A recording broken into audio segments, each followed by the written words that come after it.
सदियों पुरानी बात है। किसी गांव में एक नेक और आखिल कुम्हार रहता था, जो अपने जवान बेटे के साथ मुफलिसी की जिंदगी गुजार रहा था। उसकी बीवी बेटे की पैदाइश पर ही वफात पा चुकी थी, इसलिए उसने मां बनकर अपने बेटे को पाला। घर के नाम पर उसका एक पुराना मिट्टी का मकान था, जिसमें सिर्फ 2 ही कमरे थे। एक कमरे में वह दोनों बाप बेटा रहते थे, जबकि दूसरे कमरे को उन्होंने इस्तबल बना रखा था, जहां पर उनका घोड़ा रहता था। वह घोड़ा बहुत शानदार और आला नस्ल का था। बूढ़ा कम्हार पिछले 25 सालों से किसी सैयद खानदान की खिदमत कर रहा था। वह कम्हार उनके लिए मिट्टी के बर्तन बनाता और इसके अलावा उनका सामान गड्ढे पर लादकर दूसरे शहरों में भी लेकर जाता। लेकिन जब उस कम्हार की बीवी फौत हुई तो उसे यह काम छोड़ना पड़ा। यह कम्हार जब सैयद घराने के सरबराह के पास काम छोड़ने की इजाजत लेने के लिए गया तो उसने कम्हार को नहीं रोका, क्योंकि वह जानता था कि काम छोड़ना उसकी मजबूरी है। इसलिए सैयद बाबा ने उसे पूरे साल का अनाज दिया और एक आला नस्ल के घोड़े का बच्चा भी तोहफे में दिया, और उससे कहने लगा, इस बच्चे को कभी मत खोना, यह तुम्हारे बहुत काम आएगा। कम्हार ने सैयद बाबा का शुक्रिया अदा किया और घोड़े के बच्चे को लेकर घर आ गया। उसने एक वालिद की तरह उसे पाला। वह हमेशा कहा करता था कि उसका एक नहीं बल्कि 2 बेटे हैं। जब वह घोड़ा जवान हुआ तो उसकी खूबसूरती की शोहरत चारों तरफ फैल गई। दूर दूर से लोग उस घोड़े को देखने के लिए आते और उसकी तारीफ किए बगैर रह न पाते, और हर कोई उसे कहता, यह घोड़ा हमें दे दो। लेकिन बूढ़ा कम्हार मुस्कुराकर इनकार कर देता। कुछ अरसा गुजरा तो हमसाया गांव के एक रईस को भी इस घोड़े की खबर मिली। उसे घोड़े पालने का बहुत शौक था। एक दिन वह कम्हार के घर आया और कम्हार के नायाब घोड़े को देखकर उसने बूढ़े को बुलाया और उससे कहने लगा, यह घोड़ा तुम्हें कहां से मिला है? मुझे भी घोड़े पालने का बहुत शौक है और मैंने भी आज से पहले बड़ी आला नस्ल के घोड़े पाले हैं, लेकिन इस जैसा घोड़ा मैंने कभी नहीं देखा। मैं चाहता हूं कि यह घोड़ा मेरे इस्तबल की ज़ीनत बन जाए और इसके बदले में तुम्हें मुंह मांगी कीमत पेश करूंगा। कम्हार ने जब यह बात सुनी तो कहने लगा, साहिब, मैं मानता हूं कि आपको घोड़े पालने का बहुत शौक है और आप बहुत अमीर भी हैं, और मुझे मालूम है कि आप इस घोड़े के बदले मुझे मुंह मांगी कीमत भी अदा कर सकते हैं। लेकिन यह घोड़ा नहीं, मेरा बेटा है और अपनी औलाद को कोई फरोख्त नहीं करता। उस रईस ने बूढ़े कम्हार को हर तरह की लालच दी और इस घोड़े के बदले 5 घोड़े देने की पेशकश भी की। लेकिन बूढ़ा कम्हार अपनी बात पर अटल रहा। रईस ने जब देखा कि बूढ़ा अपनी बात पर कायम है तो उसने बूढ़े कम्हार को बुरा भला कहा और मायूस होकर वापस चला गया। एक दिन गांव के कुछ लोग बूढ़े कम्हार के घर आए और उसे कहने लगे, ऐ कम्हार, तुम एक इंतहाई गरीब आदमी हो, तुम्हारा गुजर बसर बहुत मुश्किल से होता है। तुम अपनी जमा पूंजी घोड़े पर लगा देते हो और खुद तुम और तुम्हारा बेटा फांकों की जिंदगी बसर करते हो। ऐसे आला नस्ल के घोड़े को कितनी देर तक संभाल कर रख पाओगे? तुम्हें वह रईस अच्छी खासी कीमत दे रहा था। अगर तुम उसे बेच देते तो तुम्हारे पास 5 घोड़े होते और इस टूटे फूटे मकान की जगह एक अच्छा खासा घर होता और फांकों से भी तुम्हारी जान छूट जाती। तुम ऐसा करो, उसे बेच डालो, कहीं यह ना हो कि किसी दिन यह घोड़ा कोई चुरा कर ले जाए। उनके हर मशवरे के जवाब में वह बूढ़ा मुस्कुरा दिया और सबको शुक्रिया कहकर वापसी का रास्ता दिखाया। बूढ़े कम्हार की एक आदत थी कि वह दरवेश लोगों की बहुत इज्जत करता था, और जब भी कोई ऐसा बुजुर्ग नजर आता तो उससे मारिफत और दानाई की बातें सीखता। एक दिन हमसाया गांव के उसी रईस ने बूढ़े कम्हार से घोड़ा हासिल करने की एक तरकीब सोची। उसने एक बूढ़े शख्स को दरवेश के रूप में ढालकर बूढ़े कम्हार के पास भेजा। वह नकली दरवेश जब कम्हार के घर आया तो उससे कहने लगा, मैं इस घोड़े से मुतल्लिक एक पुराना राज जानता हूं। यह घोड़ा दर हकीकत एक कदीम नस्ल से ताल्लुक रखता है और यह सिर्फ खास और अमीर लोगों को ही रास आता है। उसने मुझे डराया कि इस नस्ल के घोड़े घर के नौजवानों की मौत का सबब बने हैं। जाते जाते उस नकली दरवेश ने कम्हार को खबरदार किया कि ऐसे घोड़े हमेशा अपने मालिक के नसीब को बदलते हैं, लेकिन नसीब कभी सीधी लकीरों पर नहीं चलता। कम्हार ने बुजुर्ग की बात को गौर से सुना और कहने लगा, जो कुछ मेरे नसीब में है वह अल्लाह बेहतर जानता है, इसलिए मैं अपने फैसले अल्लाह की रजा पर छोड़ता हूं। अगर यह घोड़ा वाकई आजमाइश का सबब है तो मैं उसका सामना करने के लिए तैयार हूं, लेकिन मैं उसे किसी कीमत पर फरोख्त नहीं करूंगा, क्योंकि मैंने उसे अपने बेटे की तरह पाला है। इस नकली दरवेश की भी कोशिश नाकाम रही और वह मायूस होकर वापस चला गया। चूंकि बूढ़े कम्हार ने दरवेश की बातों को बहुत संजीदगी से लिया था, इसलिए जब वह वहां से चला गया तो उसके दिल में उस दरवेश की बातों ने एक हलचल पैदा कर दी। वह सोच में पड़ गया कि क्या वाकई इस घोड़े के साथ कोई राज जुड़ा हुआ है। फिर एक ऐसा दिन आया जब वह और उसका बेटा हस्बे मामूल सुबह उठे तो देखा कि साथ वाले कमरे का दरवाजा खुला हुआ था और घोड़ा वहां से गायब था। परेशान होकर वह दोनों इधर उधर देखने लगे, मगर कोई सुराग न मिला। फिर बूढ़े कम्हार ने बेटे को घोड़े की तलाश में भेजा। वह कई दिन जंगलों और पहाड़ों में भटकता रहा, लेकिन घोड़े का कोई सुराग न मिला। जब वह घर वापस लौट रहा था तो दूसरे गांव के रईस ने अपने कुछ कारिंदे भेजे और उन्होंने बूढ़े कम्हार के बेटे को पकड़ लिया और उसे बहुत मारा पीटा। जिन लोगों ने उसे घोड़ा बेचने का मशवरा दिया था वे फौरन उसे ताने देकर बोले कि तुम्हें समझाया था कि घोड़ा बेच दो, लेकिन तुम उस वक्त अपनी अकड़ में थे और हमारी बात न मानी। अब हम तुम्हारे किस्मत पर अफसोस ही कर सकते हैं कि तुम घोड़ा भी गंवा बैठे और बेटा भी जख्मी करवा बैठे। बूढ़ा कम्हार उन सब की बातें सुनता रहा, फिर बड़े इत्मीनान से बोला, भाइयों, तुम्हारा बहुत बहुत शुक्रिया कि तुम सब मेरे पास आए और हमदर्दी का इजहार किया, मगर मुझे यह बात समझ नहीं आई कि इसमें बदकिस्मती कहां से आ गई। यह दुरुस्त है कि आज वो घोड़ा अपने कमरे से गायब हुआ और उसे ढूंढते हुए मेरे बेटे को भी जख्मी किया गया। इस हद तक तो बात दुरुस्त है, मगर इसके बारे में अभी से तुम लोगों ने कैसे तय कर लिया कि यह सब मेरी बदकिस्मती है। गांव वाले उसकी बात सुनकर बड़े हैरान हुए और आपस में कहने लगे, शायद सदमे की वजह से बूढ़े का दिमाग सटिया गया है। यह बदकिस्मती नहीं तो और क्या है कि हजारों मालियत का घोड़ा भी चोरी हो गया और बेटा भी जख्मी हो गया। कुछ बड़बड़ाते हुए वो सब लोग वहां से वापस चले गए। इस बात को अभी 3 दिन गुजरे थे कि अचानक वो घोड़ा वापस आ गया। जब वो घर में दाखिल हुआ तो अकेला नहीं था, बल्कि अपने साथ जंगल से सेहतमंद और आला नस्ल के 5 घोड़े भी लाया था। पूरे इलाके में इस खबर की धूम मच गई। लोग बूढ़े कम्हार को मुबारकबाद देने लगे। जो लोग उसे घोड़ा गुम जाने पर ताने देते रहे, उन्होंने इत्तराफ किया कि हमने उस रोज गलत बात की थी। घोड़े का चले जाना तुम्हारी बदकिस्मती नहीं, बल्कि खुशकिस्मती थी। देखो, आज एक की जगह तुम 6 घोड़ों के मालिक बन गए हो। बूढ़े कम्हार ने हैरत से ये तबसरे सुने और कहने लगा, भाइयों, मुझे एक बार फिर तुम्हारी बातों की समझ नहीं आई।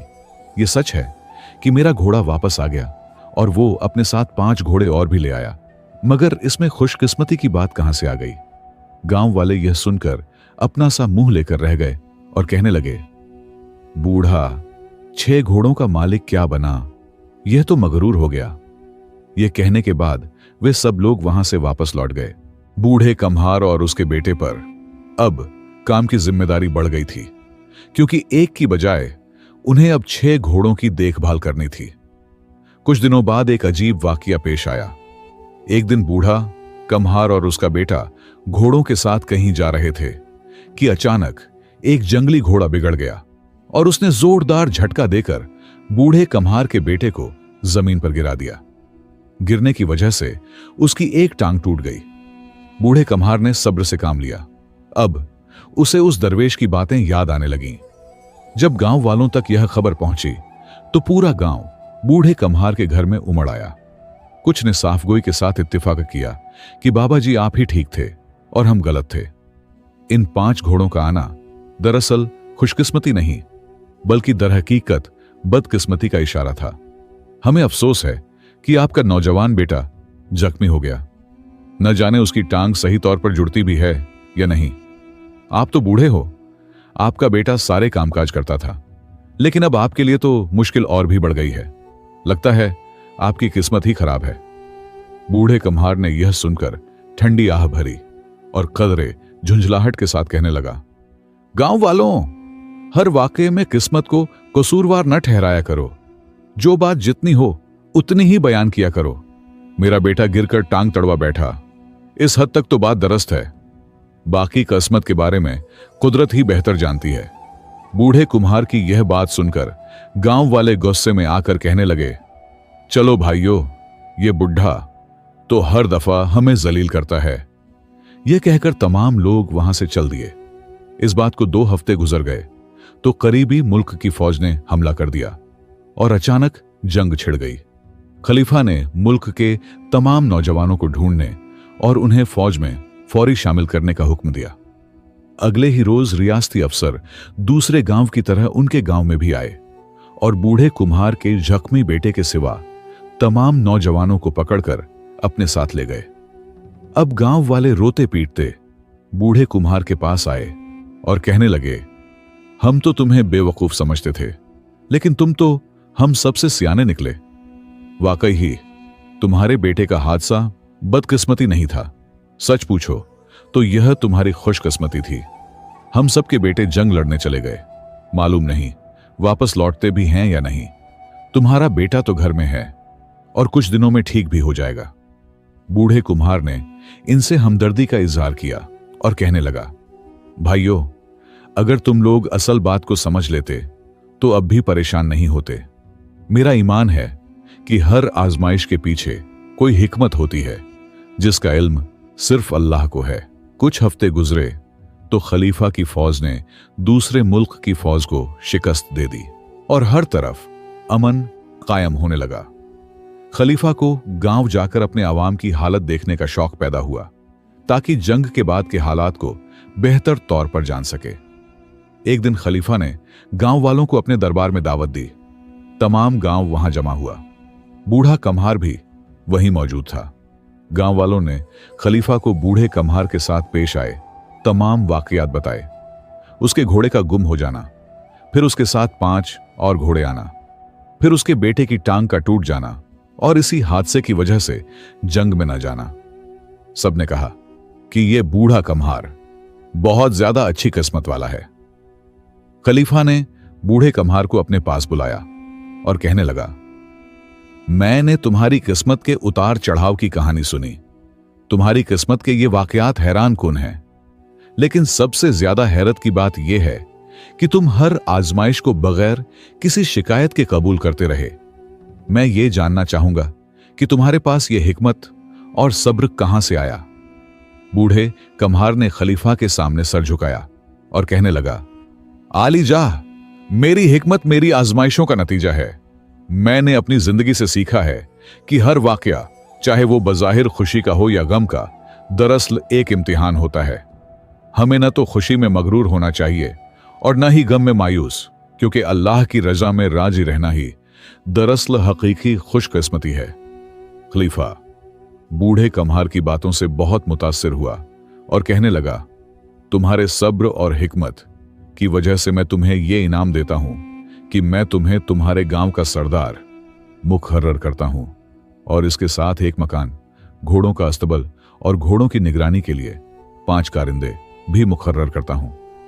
बूढ़े कम्हार ने खलीफा का शुक्रिया अदा किया और कहने लगा, आली जाह, आपका ये इनाम मेरे लिए बहुत बड़ा है, लेकिन मेरी खुशी इसी में है कि आपने जो भी अता किया उसे अल्लाह की रजा समझकर कबूल करूं। चनाचाह वह बूढ़ा कम्हार, जिसकी झुर्रियों भरी पेशानी और धूप से झुलसे हुए चेहरे पर हमेशा कनात की चमक नजर आती थी, खलीफा से मिलने वाला इनाम लेकर वापस अपने गांव लौटा। लोगों ने जब उसे एक शानदार सवारी में बैठे, शाही लिबास पहने और मुहाफिजों के जल्व में आते देखा तो उनकी आंखें हैरत से खुली की खुली रह गईं। वही बूढ़ा कम्हार जिसे कल तक वो हिकारत की निगाह से देखते थे, आज एक बादशाहों की तरह लौट रहा था। खलीफा की जानिब से उसे जो मकान अता हुआ था वह न सिर्फ अपनी वुसअत और खूबसूरती में नुमायां था, बल्कि गांव के सबसे अच्छे मकाम पर वाक़ था। उसे वह मकाम हासिल हो चुका था जो अक्सर लोग महज ख्वाब में देखते हैं, मगर इसके बावजूद उसकी आजिज़ी, उसका सादा तर्ज जिंदगी और अल्लाह पर भरोसा वैसा ही कायम रहा। गांव के वही लोग जो कल तक उसे ताने देते, उसके घोड़ों को बीमार कहकर मजाक उड़ाते, उसकी गुर्बत पर तंज करते और हर वक्त उसके बारे में बुरा सोचते थे, आज उसके दरवाजे पर हाजिर होकर ताजीम से झुकने लगे। अब वही जबानें उसकी तारीफ में बोलने लगीं जो पहले उसे हकीर जानती थीं। लोग उसकी दानाई और सच्चाई के कायल हो चुके थे। उसे देखकर यूं महसूस होता गोया वक्त ने पलटकर उसके सब्र और यकीन का सिला उसे लौटा दिया हो। उस बूढ़े कम्हार ने अपनी खामोशी, अपनी इबादत और अपने खुलूस से यह बात पूरी दुनिया पर वाज़ेह कर दी कि असल दौलत न सोने के जेवरात में है, न शाही महलों में। असल दौलत अल्लाह की रजा में रांची रहने में है। वह कहता था, जब हम अपनी तकदीर पर शुक्रगुजार होते हैं तो खुदा हमारी किस्मत बदल देता है। उसकी जिंदगी, उसका तर्ज अमल अब लोगों के लिए एक मिसाल बन चुका था। गांव के नौजवान उससे नसीहत लेने आते और बूढ़े उसकी बातों में हिकमत तलाश करते। वह एक मामूली कम्हार से एक रहनुमा की सूरत इख्तियार कर चुका था और यूं उस बूढ़े कम्हार की जिंदगी यह दर्ज बन गई कि सब्र, कनात और अल्लाह पर कामिल यकीन ही इंसान को इज्जत और कामयाबी की मिराज तक ले जाते हैं। प्यारे दोस्तों, इस कहानी से हमें यह अहम सबक मिलता है कि हमें हर हाल में अल्लाह ताला पर मुकम्मल भरोसा रखना चाहिए। जिंदगी की तमाम तकलीफें, आजमाइशें और मुश्किलात दरअसल उसकी रजा का हिस्सा होती हैं, जिन्हें हमें सब्र और शुक्र के साथ कबूल करना चाहिए। दूसरा अहम सबक यह है कि हमें कभी भी किसी से हसद नहीं करना चाहिए, क्यों कि जो कुछ हमें नसीब होता है वो अल्लाह की अता और हिकमत के तहत होता है। हमें चाहिए कि जो रिस्क, खुशी या नेमत हमें मिली है उसी में कनात करें और खुश रहना सीखें। अगर अल्लाह हमें खुशियां अता करे तो उन खुशियों में शुक्रगुजारी के जज्बे के साथ अल्लाह का शुक्र अदा करें, और अगर कभी गम या परेशानी का सामना हो तो उसे भी एक आजमाइश समझकर सब्र ओ इस्तिकामत के साथ बर्दाश्त करें। याद रखिए, सब्र करने वाला अल्लाह को महबूब होता है और शुक्र करने वाला उसकी रहमत का मुस्तहिक बनता है। प्यारे दोस्तों, हमें यह भी सीखने को मिलता है कि इंसान को हमेशा आजिज़ी और इनकिसारी इख्तियार करनी चाहिए, चाहे उसके पास कितनी ही दौलत, शोहरत या इल्म क्यों ना आ जाए। गुरूर और तकब्बुर इंसान को अल्लाह की रहमत से दूर कर देता है, जबकि आजिज़ी अल्लाह ताला को बेहद पसंद है। हमें दूसरों की मदद करनी चाहिए, खास तौर पर उन लोगों की जो कमजोर, गमजदा या किसी मुश्किल में मुबतला हों। एक नरम दिल इंसान न सिर्फ दुनिया में सुकून पाता है, बल्कि आखिरत में भी अल्लाह की रजा का हकदार बनता है। दूसरों के साथ हुस्न सुलूक, सच्चाई, दयानतदारी और खुलूस जैसे औसाफ को अपनाना हमारे किरदार को निखारता है और समाज को बेहतर बनाता है।